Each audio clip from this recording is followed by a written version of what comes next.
বিকালবেলা চা বসিয়ে দিয়ে 10 মিনিটে এই নাস্তাটি তৈরি করে নিতে পারবেন। ঘরে একটা ডিম আর ময়দা থাকলে এই নাস্তাটি তৈরি করতে পারবেন। এটা চায়ের সাথে খেতে খুবই দারুণ। তো পুরো ভিডিওটা দেখে নিন।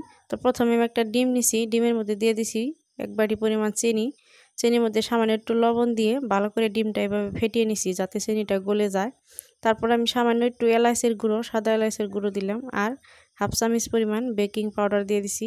তারপর দিয়ে দিলাম আমি হাফ বাটি পরিমাণ গুঁড়া দুধ আর হাফ বাটি পরিমাণ সয়াবিন তেল।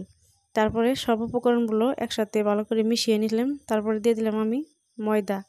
তো প্রথমে আমি 1.5 বাটি ময়দা দিয়ে দিছি। ময়দার সাথে আমি এই উপকরণগুলো ভালো করে এভাবে হ্যান্ড ব্লেন্ডার দিয়ে মিশিয়ে নিলাম। তারপর আমি সামান্য বাটি ধুয়ে আমি অল্প একটু পানি দিয়ে দিলাম। পানিটা দিয়ে আবারও একটু হ্যান্ড ব্লেন্ডার দিয়ে এভাবে মিশিয়ে নিব। তারপর আমি এটা মিশিয়ে আমি এটা হাত দিয়ে এখন একটু মাখিয়ে নিব। হ্যান্ড ব্লেন্ডারটা উঠিয়ে নিয়ে আমি এখন হাত দিয়ে মাখালাম।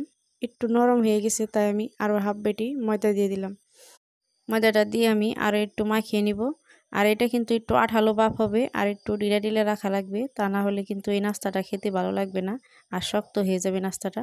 তো তার জন্য একটু ঢিলা ভাব রাখবেন। আর এইভাবে হাতের তালেতে এইভাবে তেল নেবেন আর তেল নিয়ে এইভাবে করে আপনারা এই রকম শেপ দিয়ে দিবেন। আপনারা যে কোনো শেপে বানাতে পারবেন। তো আমি এরকম গোল গোল করে চ্যাপ্টা করে নিয়ে এভাবে বানিয়ে নিলাম। সবগুলো একটা প্লেটে রেখে দিব। তারপর আমি একটা একটা করে এভাবে তেলে দিয়ে দিব।